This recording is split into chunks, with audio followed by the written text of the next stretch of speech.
Welcome to the Sandersonian Institute of Cosmere Studies, where there's always another secret.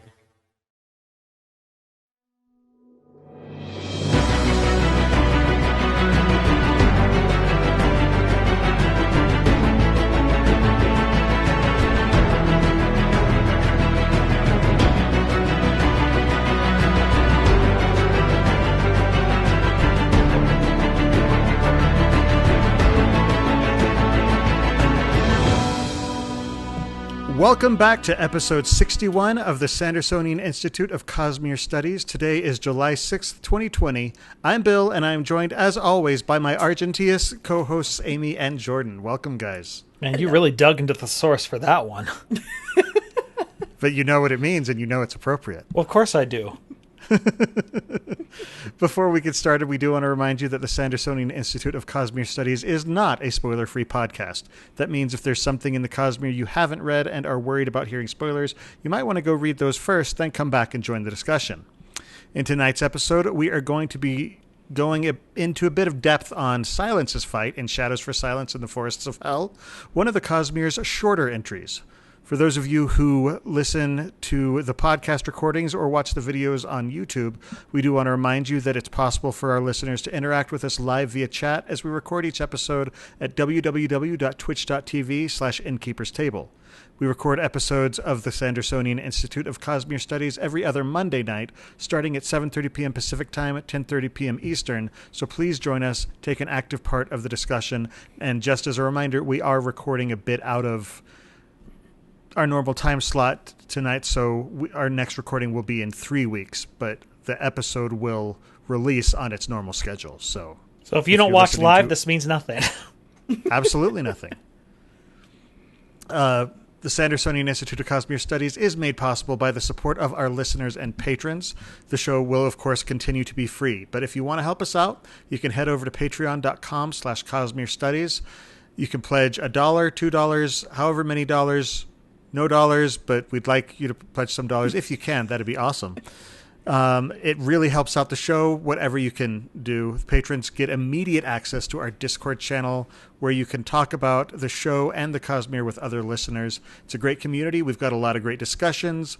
We've got a lot of great people, and you will also get early access to bonus episodes and exclusive access to other bonus content and other good stuff. This week, we want to thank, I am going to have so much trouble reading this. It's The Will TH space WILH. So I think it's Welsh. That's what I'm going with. I'm going with Welsh. Could be. I don't know. That might be one too many vowels for Welsh. Probably not Welsh, but still.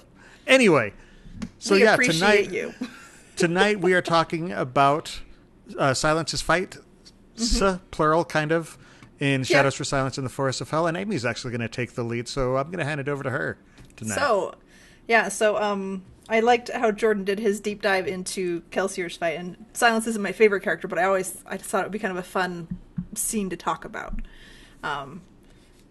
So it takes place on Threnody, which is a world we know probably not quite the least about, but not very much about.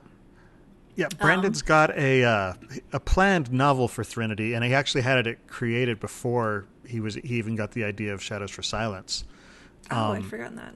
And so we are gonna, it is an important one, and it's one that we're supposed to get a novel on, but we're not. There's just the novella. But yeah, of all the worlds, probably the only one we know less about is probably I forget the name of it, Six of the Dusk. Yeah. First of the Sun.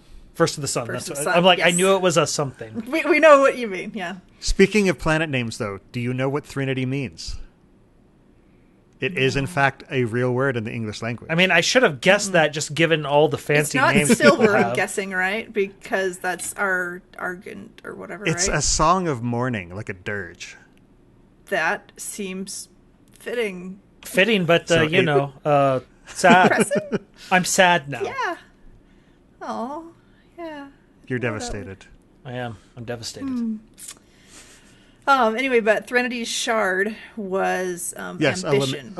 Exactly. Blackthorn Lament. Unlimited, or Blackthorn United in chat says it's a lament, which is, a song of mourning and woe and sadness. Bum, bum, On that up note, On that note, Odium has been here because he killed ambition and shattered ambition. So there's Also known as metaphor middle in there age. somewhere. Anyway, so there's no stable perpendiculars, but there are unstable ones. So that's obviously how Nash got off Threnody. Naj. Right, it's Nosh. Naj. Because he has a Z. So ZH. So it's zh. Naj. Okay, yeah, I'm It- gonna yeah, slaughter it's that. NA followed by the sound, like those Sky Dancer things make because they fly past your head. Oh yeah, It's a voiced hush sound. Instead of shh, add your voice behind it. Zh. You can get the teeth involved. So Anyway, so apparently, I don't know how big the planet is. Did you guys see if it was a larger planet or smaller? Or I didn't really... catch that part. Yeah, it didn't. It wasn't listed from what I remember seeing of the little bit about the system, the Threnodite system. But on Threnody, there are 2 continents, and only one of them is habitable.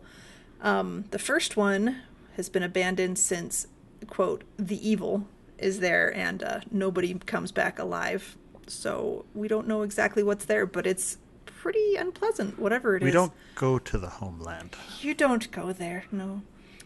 But where they do live, the remaining continent, is a frontier still, and it doesn't have as much civilization. Like there's fortresses, but mostly small homesteads and different things like that.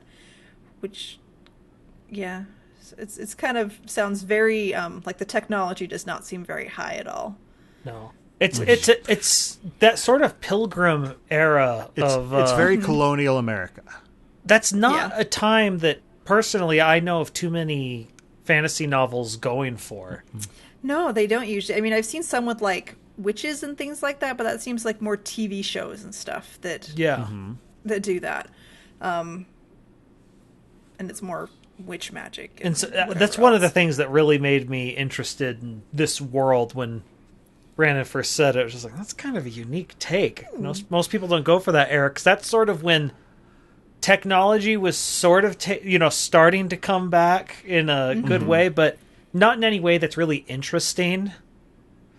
Yeah. Well, I love the fact that he's like the origin of the name Silence is he was doing some family history research and he found an ancestor of his. Her name was Silence, and it had that very, very Puritan era naming, and so he just kind of set it in here, and it's a very interesting setting. Very and there's a frontier fun line. magic. There's a fun line that comes into her name too, said by Theopolis towards the end. Yeah, I think he says it's too bad you don't, like follow your name or fit your name better. But yeah. What so a anyway, gem moving. he is. Oh yes, he's such a gaslighter. It's great. What a catch. So anyway, but the other big thing about Threnody is all the shades, because they're omnipresent. We don't know how they stay out of the forts, do we? Or they just have silver to keep them out of there? Or I don't think they really talk about it. Yeah, but I'm guessing they have to keep them out somehow. Otherwise, there's like a Well, character, don't the like shades a random... stick mostly to the forest, though? I think they do. Do they? Okay. I thought... I should It's have not listened to the 100%. whole thing. I did read it, but I don't re-listen to the whole remember. thing, I reread it, but I don't remember exactly. Like, it didn't directly address it. They don't dwell on it at all. Yeah. Just so you know, the people who are the fort dwellers and stuff are not as comfortable with shades as the homesteader. What do you call them? The forest folk? Homesteaders. Okay, homesteaders. Yeah. Anyway, but there's the 3 rules. You can't kindle a flame, don't draw blood and violence, and you don't run after dark. Those are the 3 things to keep you safe from shades. And you can use silver as protection. You can like in a silver circle, but if they touch the silver circle, it gets burned and depleted, so you have to refresh it. Yeah, Which gets expensive. That's gotta have an impact on the economy. Oh, yeah. When silver, a major currency, becomes consumable. Well, it's sort of the a reverse necessary of thing. what happens with aluminum. where aluminum Kind sort of. of becomes a little bit of a currency in the Mistborn Era 2. Oh yes, yeah. But yeah. But it's hard to make it first for them too, so it's not easy. Yeah, silver's at least you can find it in a normal form, and you can actually mine other types of ores and what's the chemical word for separation? I can't remember. Oh. Reduce. You can reduce it down to silver. So it's a little more accessible than aluminum. Yeah. Where aluminum you have to it tends to be the reverse. Yeah, you have to refine it into it and get the ratio just right and other things. But I'm not a metallurgy expert by any stretch at all. Anyway, but we have Silence. She's our main protagonist there, and she is the proprietor of a way stop, which is where people travel through and can sleep there, and she provides the safety and food and everything, so you can sleep there and not have shades like just walking through your room at night, which is all sorts of creepy. But apparently in the last few years, her business has not been doing as well. So she's got some financial woes. And she is not getting as many bounties either, which is not good either way. Do you want to describe our lovely friend Theopolis, Jordan? Well, I can definitely describe him as a guy who's slowly moving his way up the rankings, and people that I am definitely happy are dying. He's that kid in school who just never really got told to stop being such a smart aleck. And he just has this, I think, I can't remember, doesn't it, like, he describes his voice as like this high-pitched nasally voice? He just sounds like, actually incarnate. He has this very... He always keeps saying, I cannot stand the way that Kate Redding does his voice. It's so grating. It's probably on purpose. But this is the thing about Kate Redding's version of him. I didn't like it, but it was one of these things, the more she did it, the more I found myself like, but he is really annoying, and so on a meta level, I kind of like it. Not for me, because he was more dangerous than her voice made him been sound. foppish. Yes. So yeah, I haven't listened to it. I've only read it, so I didn't have that influence on how I heard him. But he just came off as like slimy to me. Oh, he was absolutely slimy. How I kind of pictured him. He's every bureaucrat you don't want to deal with. He's every corrupt politician. All in one. And it's just he's so arrogant. And he has all of her debts. Yeah. So he can kind of hang those over her and just, he's just gross. Just one of those things that he's just unlikable. Like, even Sadius and Strath, on some level, you like to hate them because they're such, they're so dastardly. And, this guy's so petty and small, and you're just like, you aren't as cool as you think you are. See, I just felt it different. I feel like Redding's voice made it that way, but when I first read it, it didn't feel that way to me. Like he felt more dangerous than her voice allowed him to be. See, like for me, I didn't realize it as much the first few times I've read it. I think this is probably my third or fourth time reading it. But there went my train of thought. He came off a lot more like gaslighting and other things like that, and just so much more not evil but sinister, kind of, if there's a difference to that. Really, his name is also his name, doesn't it literally mean like city of God in Latin? Would city of gods? Yeah, Theo. It'd be Theoanopolis. It's just I don't know. He strikes me as someone who just thinks very highly of himself. Yeah, but I mean, it's also kind of weird that he dresses down because he's a tax collector, and he's trying to hide that he's a tax collector from whoever he's traveling around because he doesn't want them to beat up on him because he's a tax collector.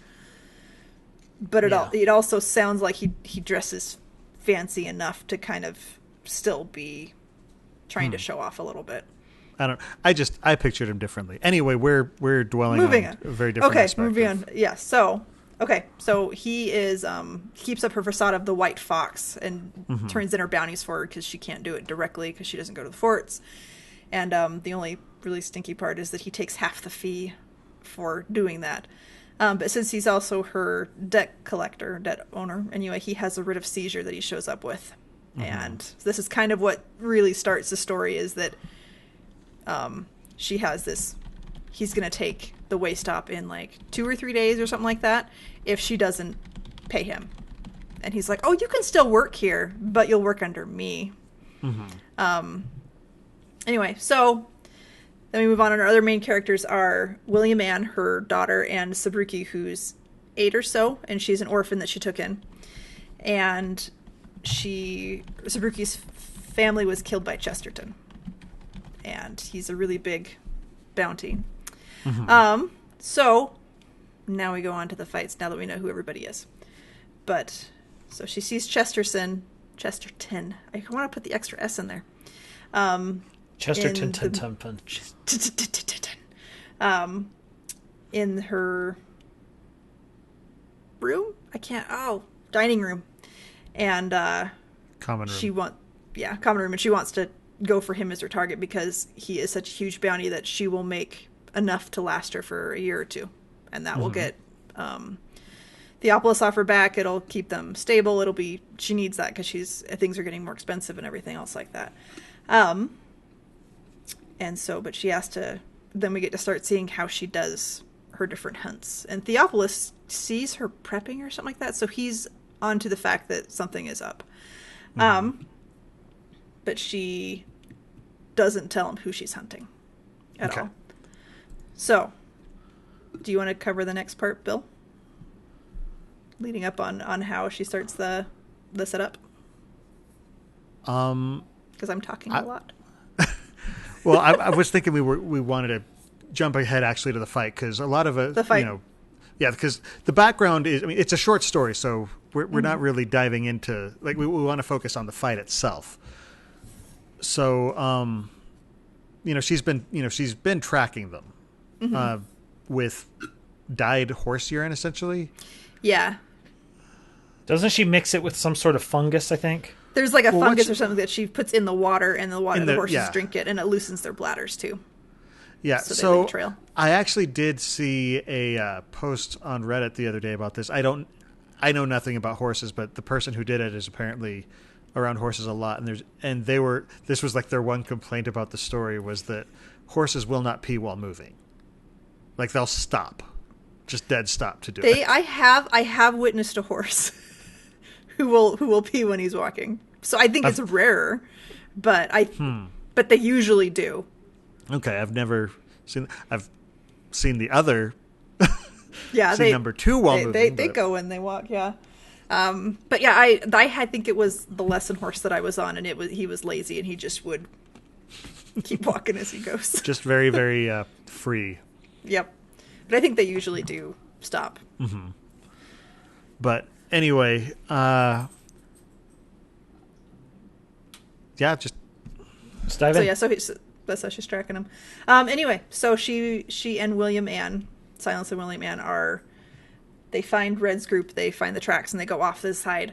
And the quote, like, it kind of builds up the tension because you're getting into it and you're involved with the characters, and then seeing how slow they have to go builds up the tension more, because you're ready for the pace to pick up, but it's forcing it to stay slow because they can't run after dark, and they want to be quiet. Like, Silence takes her shoes off so she can walk barefoot, so she doesn't step on anything loud.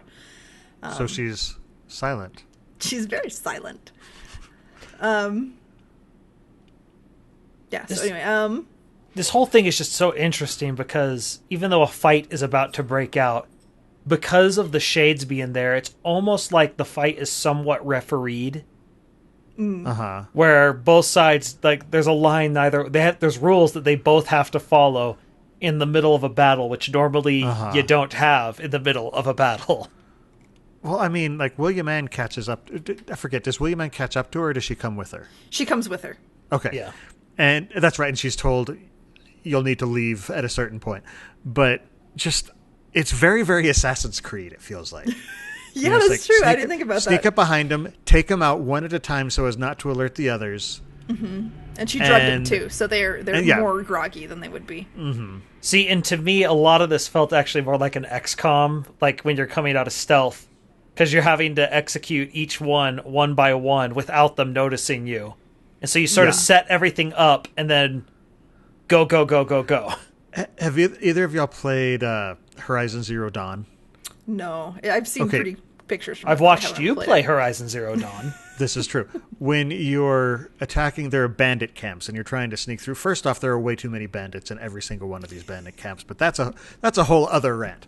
But the way you go through, you are setting traps in all these different places, and getting everything set up so that you can go through and methodically take people out without disturbing. And it just has that same kind of feel where you or Batman and the Arkham series.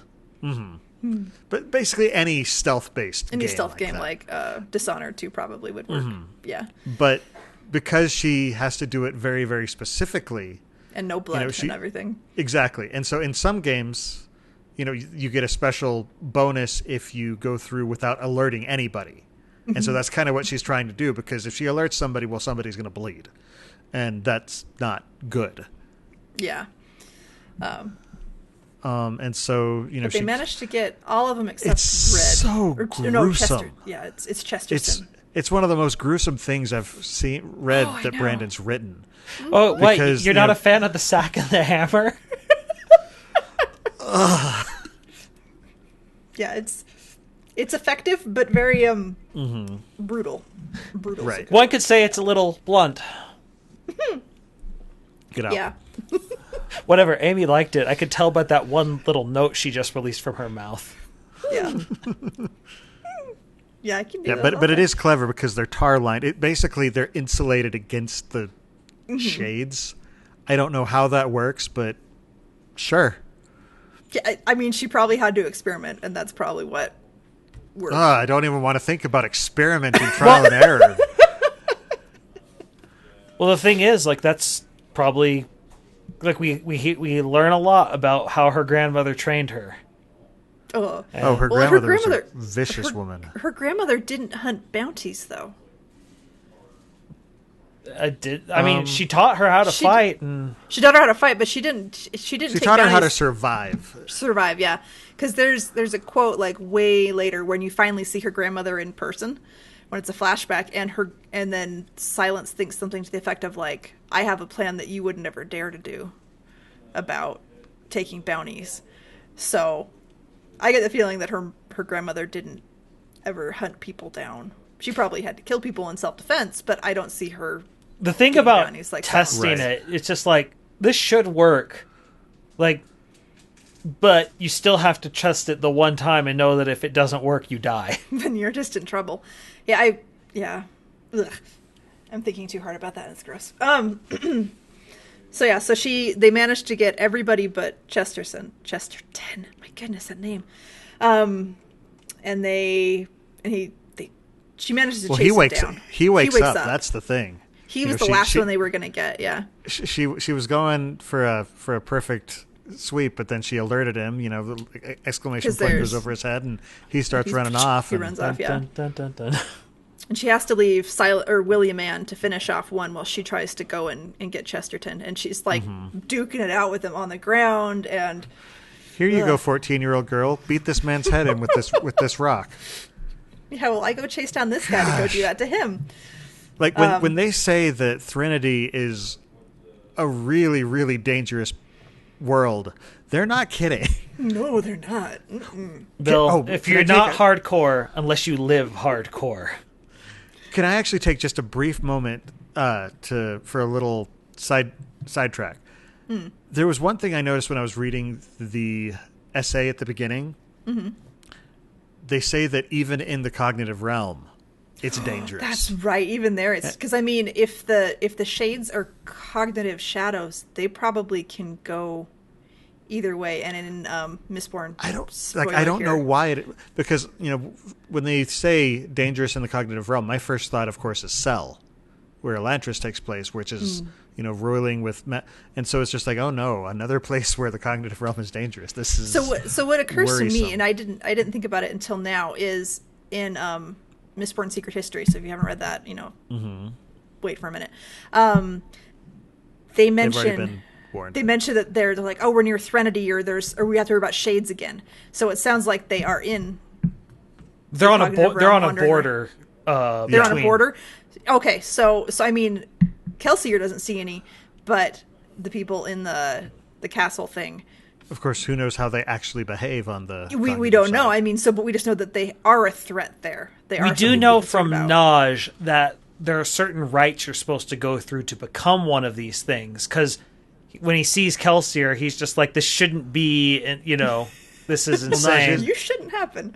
Naj is from Threnody, so. Yeah. And so he's familiar with those. Yeah, he's familiar with it. And I do like that Kelsier trips their Threnody warning, because he's a cognitive shadow as well. Yeah. And there's like, the forces of the Threnodites finally, show their hand. And it's just like, nope. It's just someone who's just a giant wrench in everyone's gears. And his name is Kelsier. And he's great at it. But yeah, so that's my thought, is it's got to be the Shades who were making it dangerous in the cognitive realm. And they're probably more prolific there than... Because that's probably where they are during the day. Because, I mean, they're not as... Or I guess they are around, but you can't really see them during the day. The other thing to think about is... I actually think one of the reasons they might be dangerous is similar to why a lot of the Spren are very dangerous on the other side, is you're not seeing all of them on this side. And they're also more corporeal. Yeah. Because, I mean, they do have some corporeal bits to them, like that when you push through them, there is substance there. Resistance, at least. Resistance, yeah. Well, like there's a quote that I put in here. It says, Shade's fingers had substance. They could grab you, hold you back. So they can actually do stuff, but I mean, they're not solid, but they're something there. It's like they can manifest portions of themselves corporeally or something. Anyway. But yeah, so she chases after Chesterton, and she manages to get him down, and then William Mann has to help her finish him. And then they have to haul him out of there and get them all on the horses. And then they're like pretty much to the road, I think, and they're all ready to go. And then eight people show up. Red. Now, Red hasn't been introduced before this, has he? No, okay. This is the first time, because he even says his name, because Silence figures out basically what he's after. He's pretty clear in that. He's a kill stealer. Yeah. I hate kill stealers. But, they're terrible. And they just are like, oh, thanks for doing the hard part for us. It's like... So this is where... Go ahead. This is where we see that Silence is, like, again, the story showed up in a collection called Dangerous Women, and Brandon was trying to specifically avoid the stereotypical, as he described it, either femme fatale or man with breasts. Actually, I have it. I have that book. And so he actually says, you have the book Men with breasts. Oh, Dangerous Women. I was really confused for a second. I'm not here to judge. No, I have the book. I have Dangerous Women in the book. But anyway, he was very specifically trying to avoid either of those tropes. And so he thought, what about, a middle-aged, very meek, but dang, he made her dangerous. Oh, she's so capable. That's the scary part. Is, I mean, you sit there and you think of a dangerous woman being like up in your face, like I'm going to punch you right now, versus Silence is like, no, I'm thinking 3 steps ahead of you, and I've already dealt with this 3 or 4 other times, so I know how to deal with you in a way that you're not going to see coming. Well, not just that. She is one of the most stubborn cusses. Oh yeah. You'll ever you see. Just they take her kill, and she's just like, that's mine. No, I'm coming back. She's like, William, no, you go back. I will deal with them.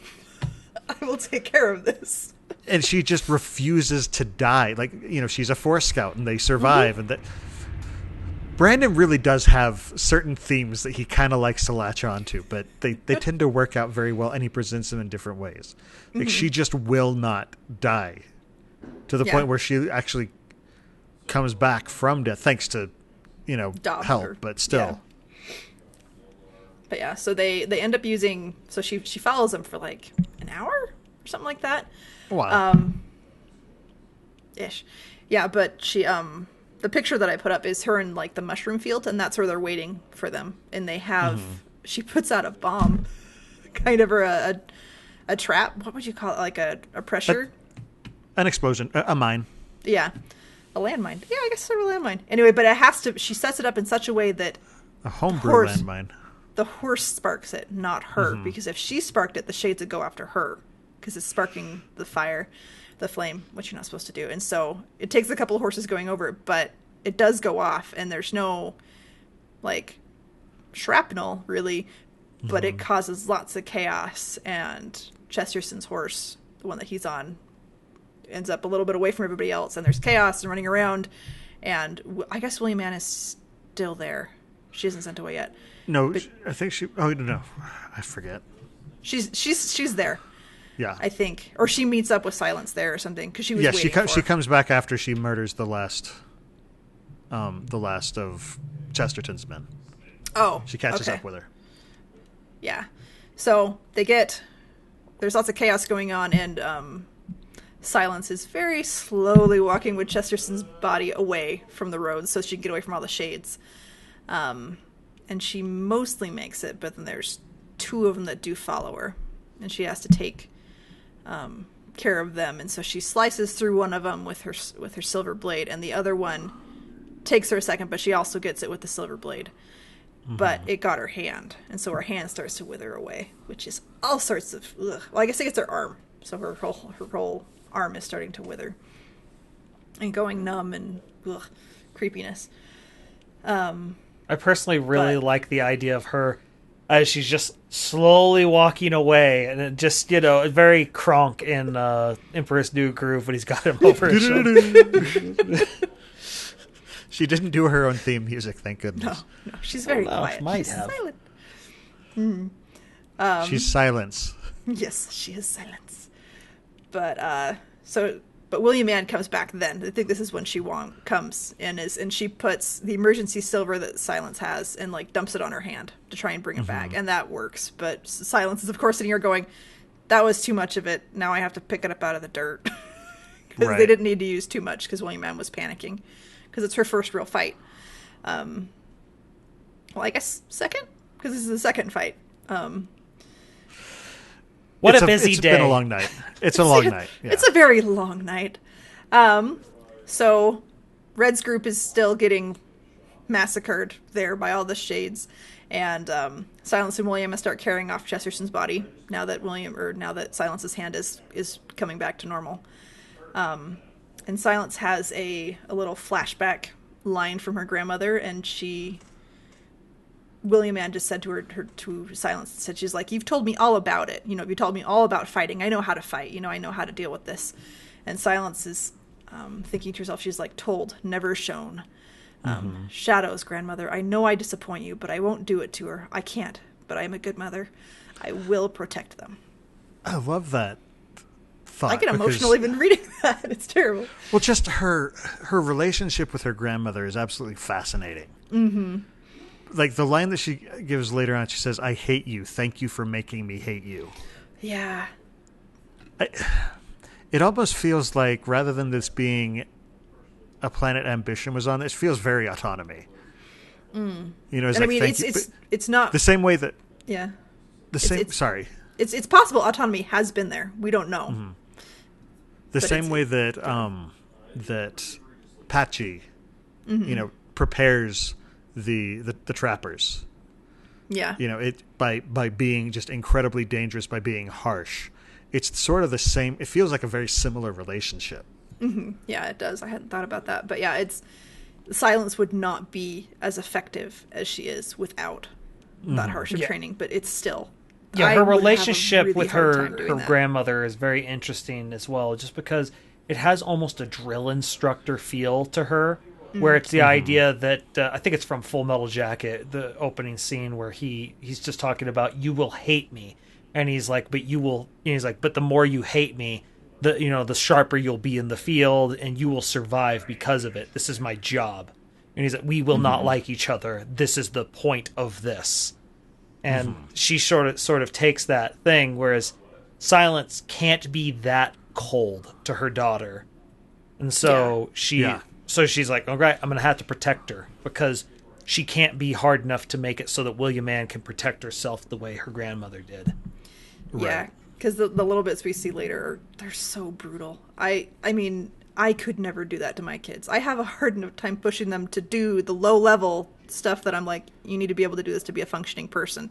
I can't do it for you all the time. You've got to do it. I can't imagine putting my kid in a circle with a shade and being like, okay, go for it. I told you how to do it. Just take care of it. I couldn't. That's just, no. Yeah, it's brutal. So they're walking off with Chesterton. There's too many in there. With his body, and it's a long, long walk. This is, I think, where they have the other hour of travel or so, and they're tired, and they put him down to take a break. And I think William Ann wanders up a little bit because Silence is by herself for a minute, and then we see Red again because he didn't die. Oh gosh. He comes back as a picture of horror. Oh, yeah. I don't know if I wanted to Yeah, I read the thought he was dead description about him too. or not. Sounds like a red dead Red resurrection. Dead. I think this was pre-games, though. I don't forgive you. I didn't ask for your forgiveness. I only asked for your entertainment. I'm not entertained. Well, that's your fault. What? So, Anyway, Red comes along, and he's become a very desperate man, and he makes some desperate moves. Yeah. Can we read it? I want to read it. Go for it, Jordan. He had not fared well in fighting. One eye was now a milky white, half his face blackened, his lips pulled back from his teeth. A shade had gotten to him across the face. He was lucky to be alive. Just, ew. Just, ew. But yeah, so he basically looks like All sorts death. of wrong. Yeah. And he puts a knife to her neck, and he basically says, okay, Silence, this is the way we're going to do things. Give me your silver. And it's such an interesting situation because as soon as he puts the knife to her throat, he's got a dead man switch on.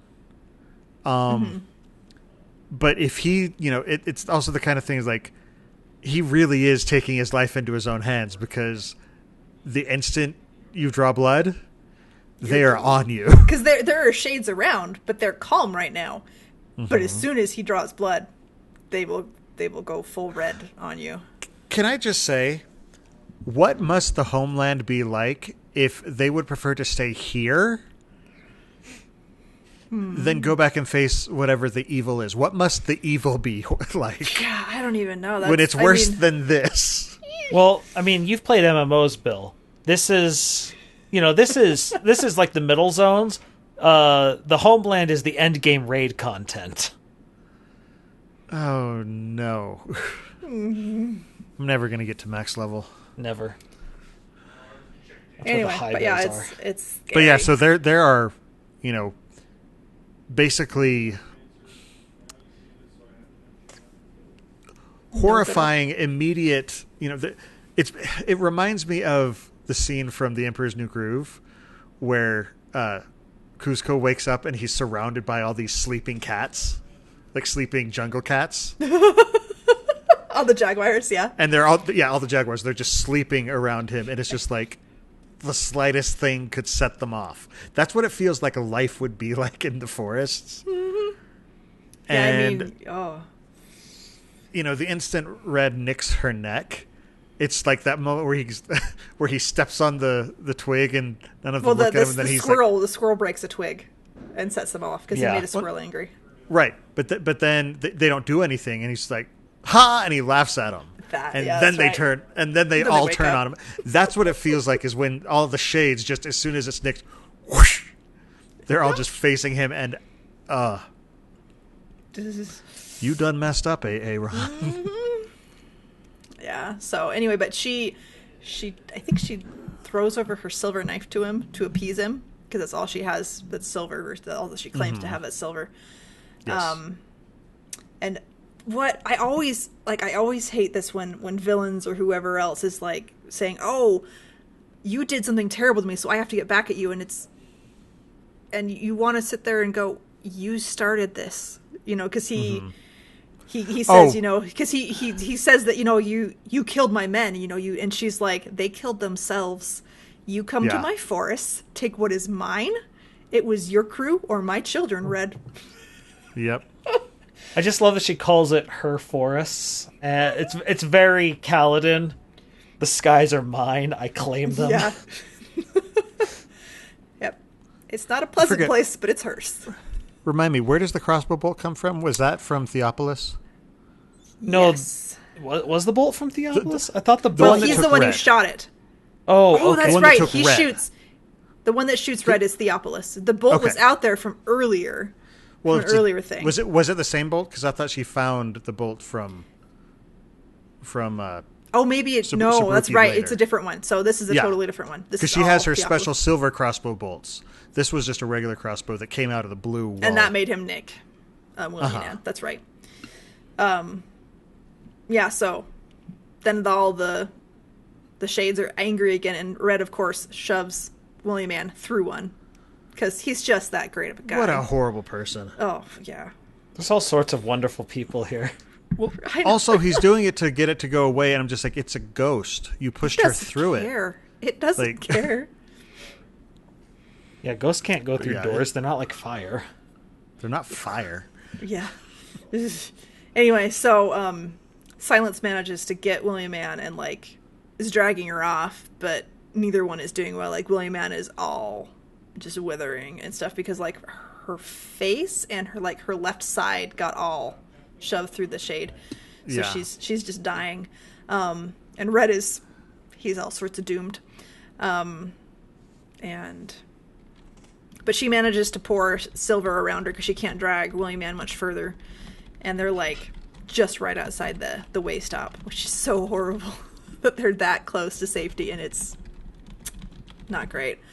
Anyway, so and she's holding her daughter, and I'm gonna get emotional. It's horrible. But she sings a little lullaby to her. Which Brandon likes creepy deathbed lullabies. Yeah, and this is the second time that Silence has sung it. She sung it to Sabruki earlier, and now she's singing it to William Ann. Yeah, it's another trope that I think Brandon really enjoys is the creepy deathbed lullaby that has a double meaning. It's so eerie, yeah, and it sets a real tone for the world that this is your lullaby. I mean, I know we have some twisted parts to our lullabies and things, from the Rockabye Baby from the treetop. Why would you have a cradle in the tree? That's just no. I also I think that it actually has the same meter as the one that Shallan sings, and so it's the same. Well, it's the same rhythm. It's a very, very lullaby rhythm. This one I could almost do to Rockabye Baby, but not quite sure on that one. Anyway, but Silence is basically getting ready to mourn William Ann, and then she sees the crossbow bolt from earlier that Sabruki shot out, the one that has a silver tip on it. Right. And she makes a mad dash, and we don't see it. We just know that she sees it, and then it cuts scene to her in the waste stop kitchen. She's got it, and she's not doing well, and William Ann isn't doing any better. Yeah, but she gets in there, and then she has some emergency silver in there, and she makes puts it in some water and just dumps it over William Ann in the hope of at least saving her face and her neck and her her vitals, even if her arm and her leg are kind of hosed.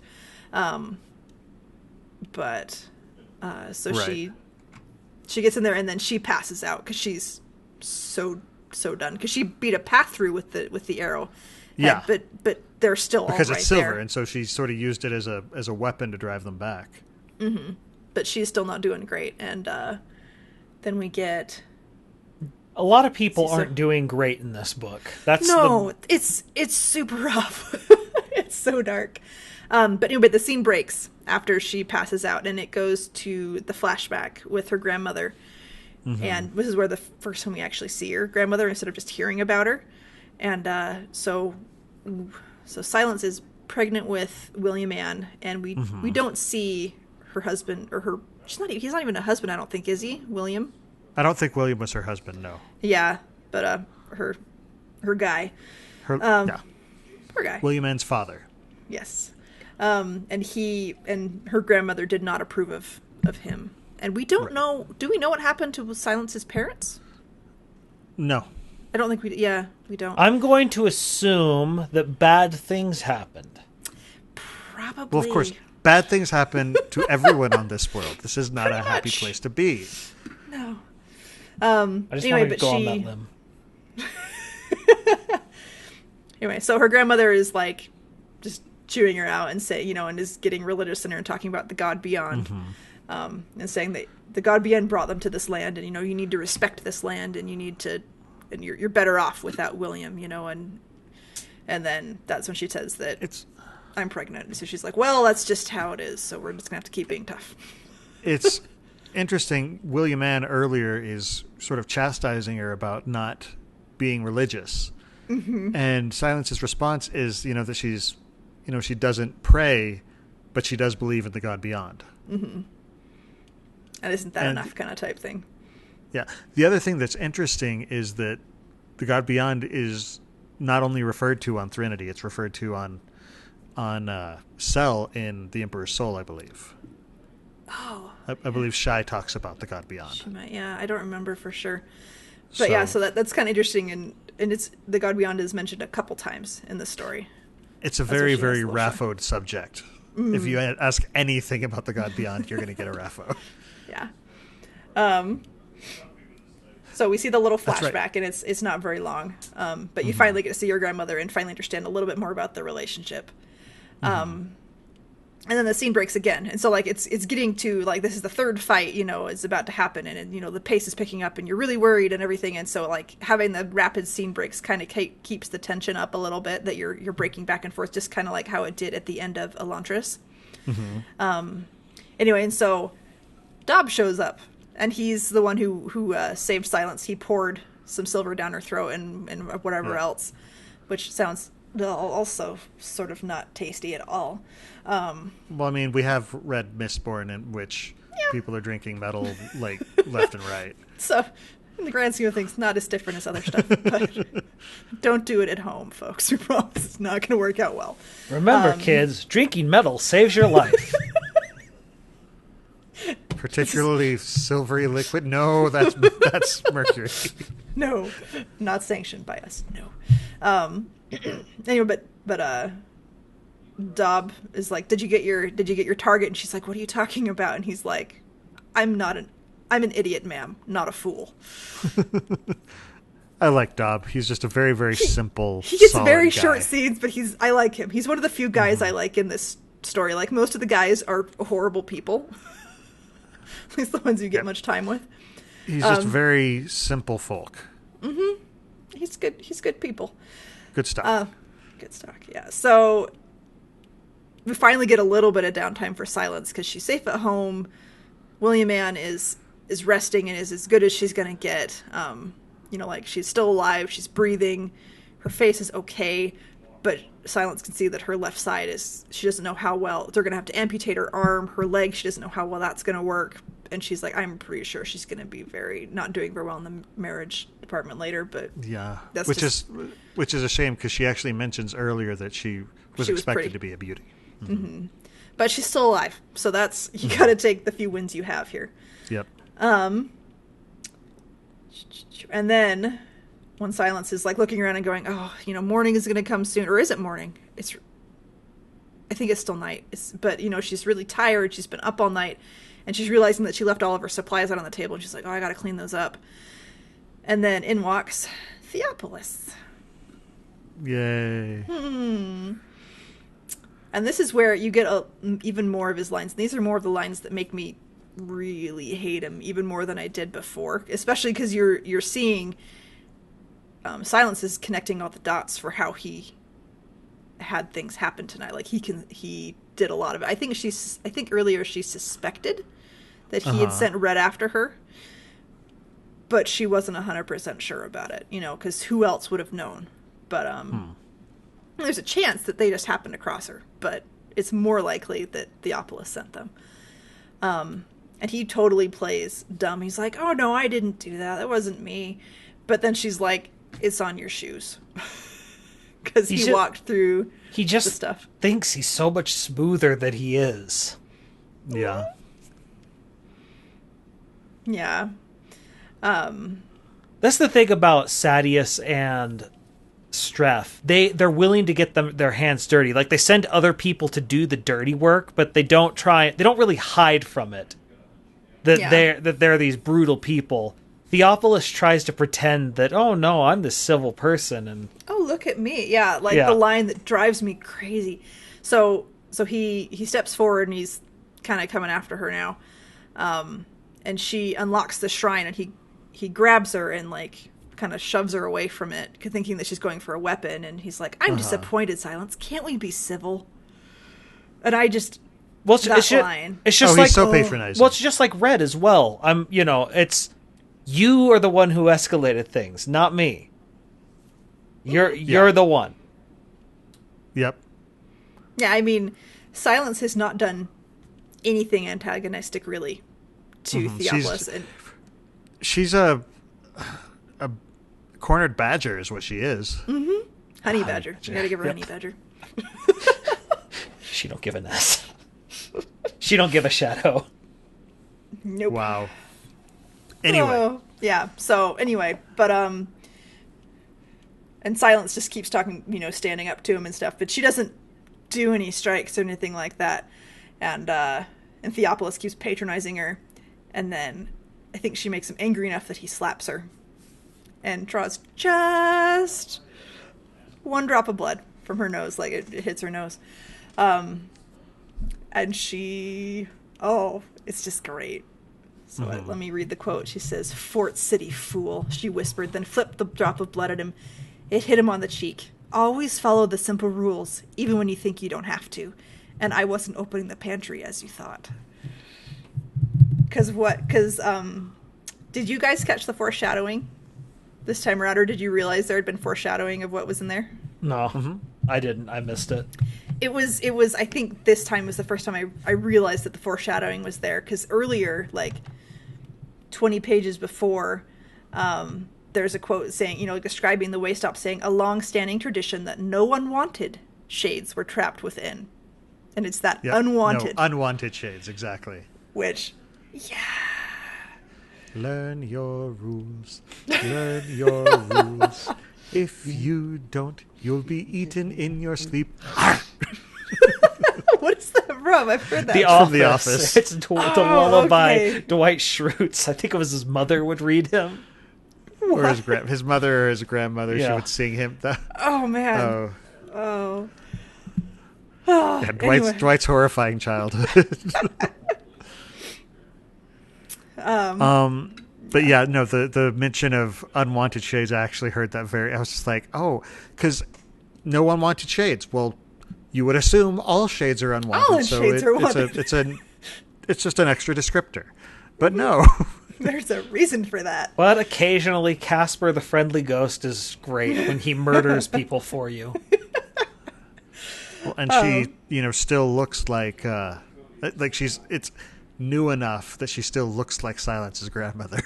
Yeah, do you want to read the quote there, Jordan? Let's see. "He didn't get to scream as the shade took his head in its hands and drew his life away. It was a newer shade, its form still strong despite the writhing blackness of its clothing. A tall woman, hard of features with curling hair. Theopolis opened his mouth, then his face withered away, eyes sinking into his head." It's just... I'm just like, he chose poorly. Yeah. But I just love that she weaponized a ghost like that. I know. And then, literally threw shade at him. Jordan! That was a handcrafted joke for those of you at home. Right there. Oh my gosh. So, yeah, and I mean, those are her fights. After that, you would think, like, every other time shades have been out, you're like, oh no, then her grandmother's going to come after her, but nope. She just goes right back into her little box. Literally throwing shade as today's episode title. Good job, Jordan. Thank you. I'm proud of me. Yeah, but I mean, this was kind of fun, and I had forgotten that there were 3 parts to the fight, and so kind of having a 3-part act was kind of interesting to see it that way. That it was, and each of the conflicts, like the last one, it was a much shorter fight, the conflict, but it was so satisfying. It wasn't technically a fight. It was just a.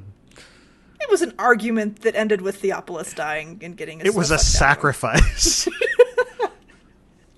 Yeah, that's one way to put it. Oh man, Though it I was wonder, ritualistic. would Theopolis turn into a shade because he got sucked dry like that? I believe he would. Yeah, because I mean, she was worried that William Ann was going to turn into one. So she needs to get him outside of the, or she'll just keep 2 of them, and they can. Well, I don't keep know. each other I don't think Theopolis would play nice with Silence though. No, but I think he'd be new to it, and Granny would make him regret. I didn't get the feeling that shades interact with each other too well, though. They did. They seemed like they function on their own, kind of. Yeah, but she's not like other shades. That's true. She is a whole other level of shades. Shade. Yeah, it's what I like about it is we see throughout the entire thing that she's not like a lot of the other hero. Brandon likes the guile hero. He really does. Kelsier is a good example. Kaladin, when he's actually fighting, is actually a really good guile hero, but not outside of fighting. And even Vasher, like, he's very clever with how he fights. She's not clever the way she fights. She's strategic. Everything is set up beforehand. And so it's a very different style of fight. And the fact that he's chosen a middle-aged woman as opposed to Mistborn at the height of their powers, you know, Right. it heightens it all the more. She has to be prepared because she doesn't have this overwhelming magical physical advantage that everyone else gets to have. She can't fly. Yeah, she has. She has can't a push limp. metal. Yeah, she has a limp. Yeah. and then, but she still wins anyway because she Batmans her way through the entire thing. Yep. Yep. And it's apparently she's got a guy who's got a crush on her. So,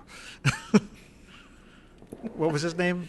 The guy in the the I will look him up. I viewpoint can't character remember. from the beginning or the end. Yeah, like the story starts with Dagon. Dagon. That's it. Yeah, he's drinking and he's getting free drinks from people who were there. And just the thing is, he has no idea who he's dealing with. He's like, "Oh, I'm totally winning her over." It reminds me kind of the fisherman Ishik and the lady who's always trying to win him over just a little bit, like a teeny bit of that dynamic. A little bit. A little bit.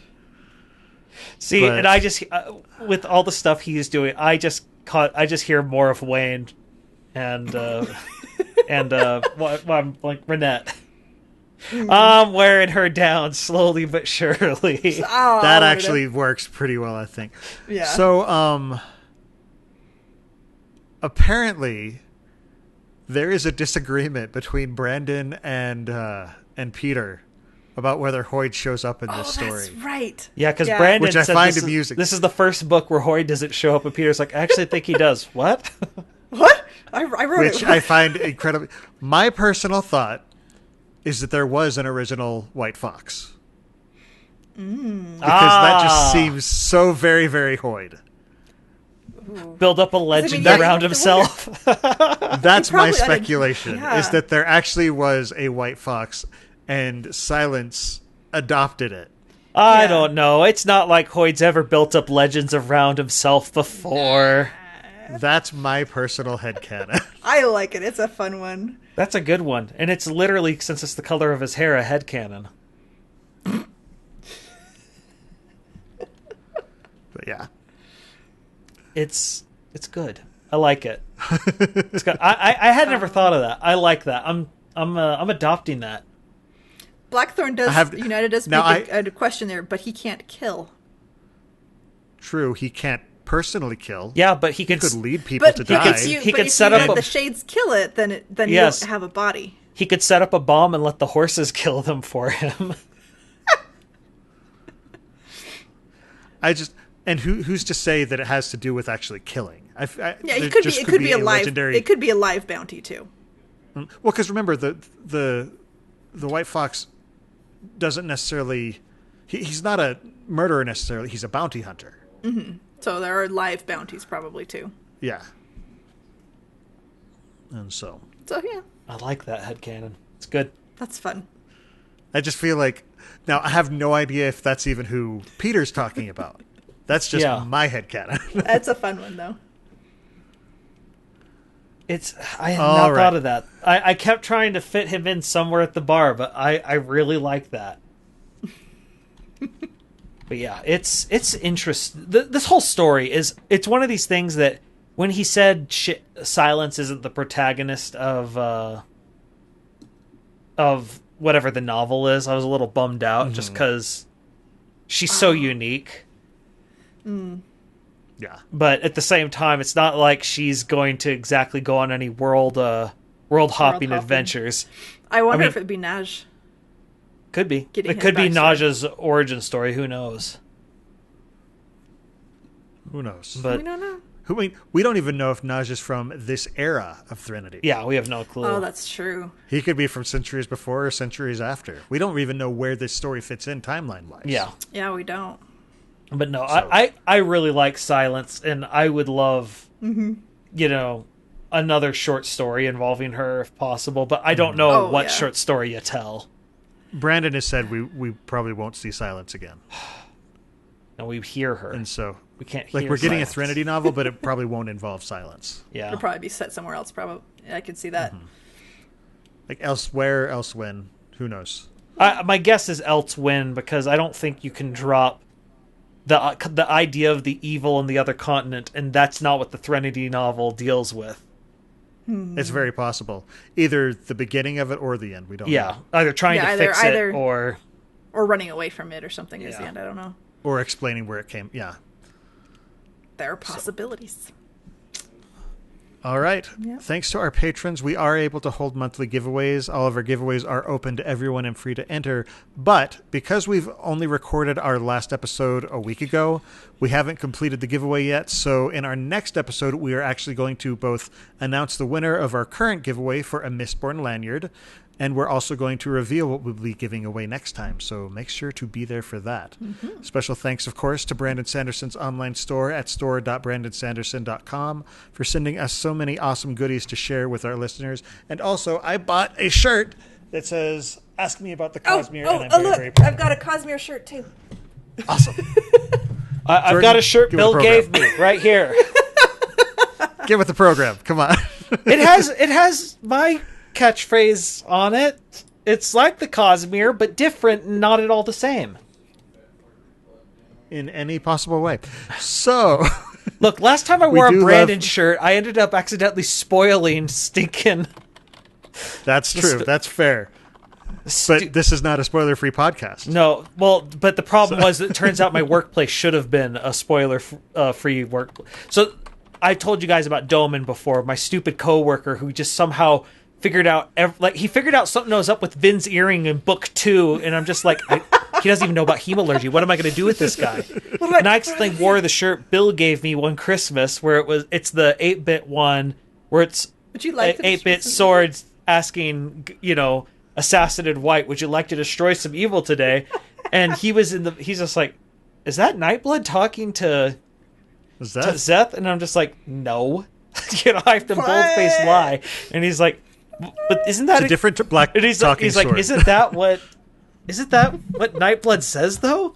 He's like, how? And I'm just like, look, he's hardly the only talking sword, which wasn't technically a lie, but I had to throw him off the scent because he was in the middle of Words of Radiance, and finally he gets to the end of Words of Radiance. That was Nightblood. I'm just like, it's not my fault. I mean, it was my fault, but it wasn't my fault. Anyway. Stupid Doman. You trusted him? It's not your fault? Actually, I didn't trust him. I got into a prank war. You have to give Han more time? Yeah. He tried to get into a prank war with me once, and then I made him realize that this was a mistake because I was single and had lots of free time, and he had a newborn son, and if this escalated, he wasn't going to have a good time. I had a lot more free time to devote to ending him. Anyway, we love hearing from our listeners, so keep on sending in questions. You can ask us about the Cosmere. You can drop us your ideas for topics you want us to discuss during the show. And while you're at it, we would love to hear your feedback about how you think we're doing, as well as any interesting theories you might have about what's going on in the Cosmere. You can send all questions and suggestions in a brief, concise email to cosmerestudies@gmail.com, and we could read that as part of the show. Or if you prefer to send us a physical letter, we have a P.O. Box at the Sandersonian Institute of Cosmere Studies, P.O. Box 970063, Orem, Utah 84097. In particular, in a few weeks, we are going to be having a conversation about just how Urithiru works. We're going to be doing a lot of speculation, so we would love to hear theories from you about how you think, what you think is going on there, what is behind it, what its purpose is, what powers it, all that good stuff. Remember, short and concise, though. Yes. Yes. Because for us to be able to read them on air, we can't spend an entire episode reading a single email. I mean, if you need to have a really long explanation, like have a too long didn't read part that we can summarize it to, and then do the longer TLDR, one. If that would work better for you, great. Mm-hmm. That would be awesome. Just know we can't read your Cosmere dissertation. Not out loud. Yeah. Alas. I mean, we are technically, an institute of studies, so maybe... No, probably not. But we have to. We're not accredited. Reports. Yeah. We're not accredited.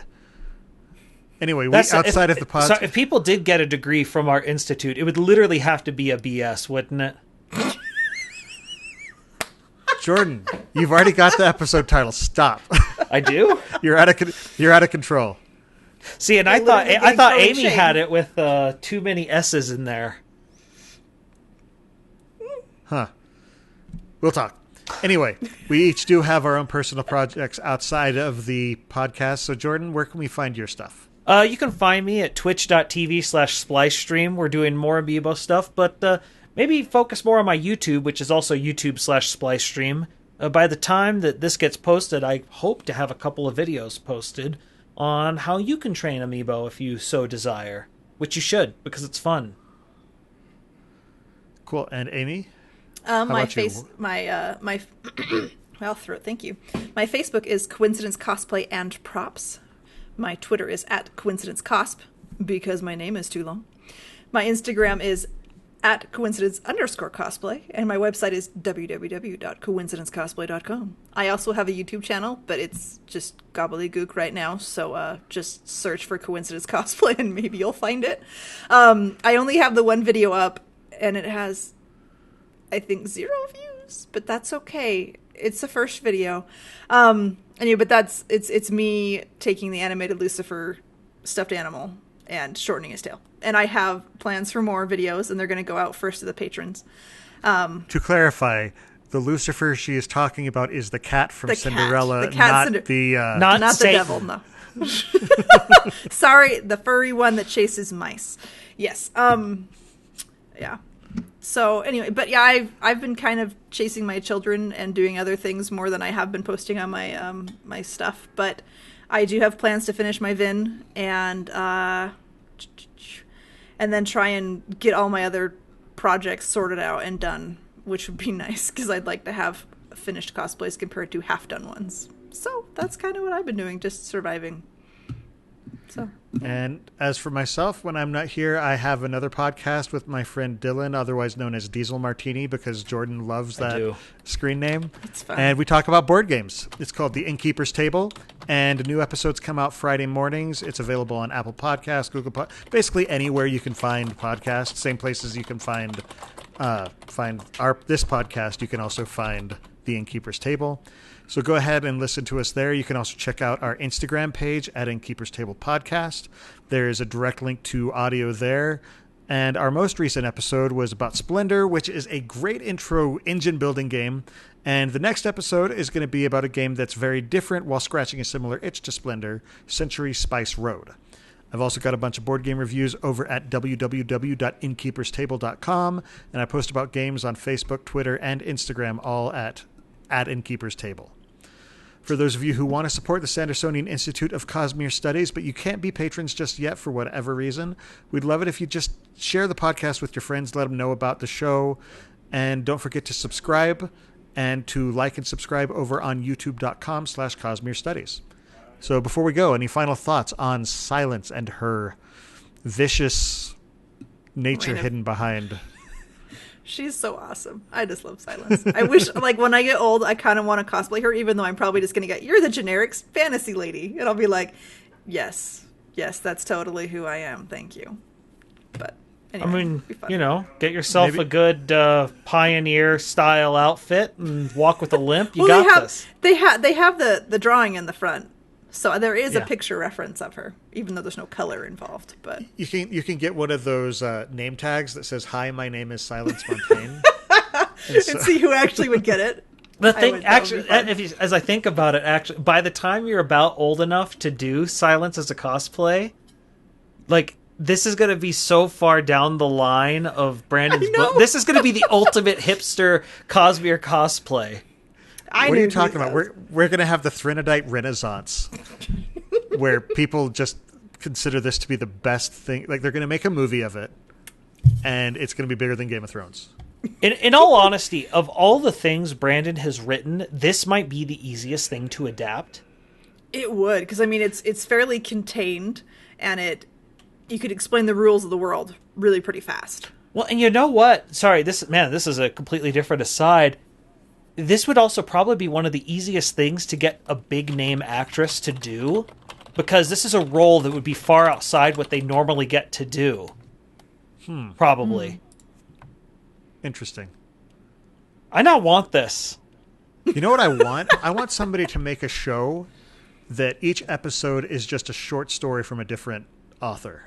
Like a different famous author. And so it's like you have different cast and stuff, but it's just short fiction that has been made into, kind of like The Storyteller, like Jim Henson's The Storyteller, except that instead of being about fairy tales and stuff like that, it's just short fiction from popular authors. And they could do like a sci-fi season and a fantasy season and just have it themed that way, or however else. Yeah, I mean, they could do seasons, they could intermix it.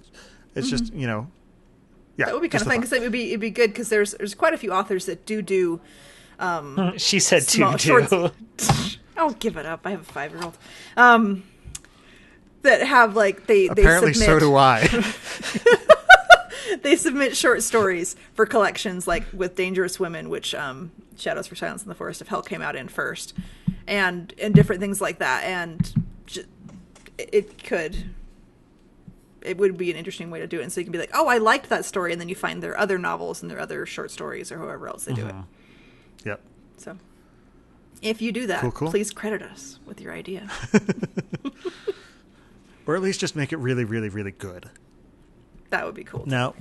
Now, in addition to the live episodes of the show that stream on twitch.tv/Innkeeper's Table every 2 weeks on Monday nights at 7:30 p.m. Pacific Time, 10:30 p.m. Eastern, listeners can find our videos on YouTube or audio versions of the podcast on iTunes, Spotify, and just about any other service that carries podcasts by searching for Cosmere Studies. You can also follow us and contact us through Twitter, Instagram, and Facebook under the profile @Cosmere Studies. For our next episode, we'll have another entry regarding Sandersonian writing theory, where we will be discussing Sanderson's second law of magic: limitations are more important than powers. So make sure to be there live on twitch.tv/Innkeeper's Table in 3 weeks on July 27th, 2020 at 7:30 p.m. Pacific Time at 10:30 p.m. Eastern.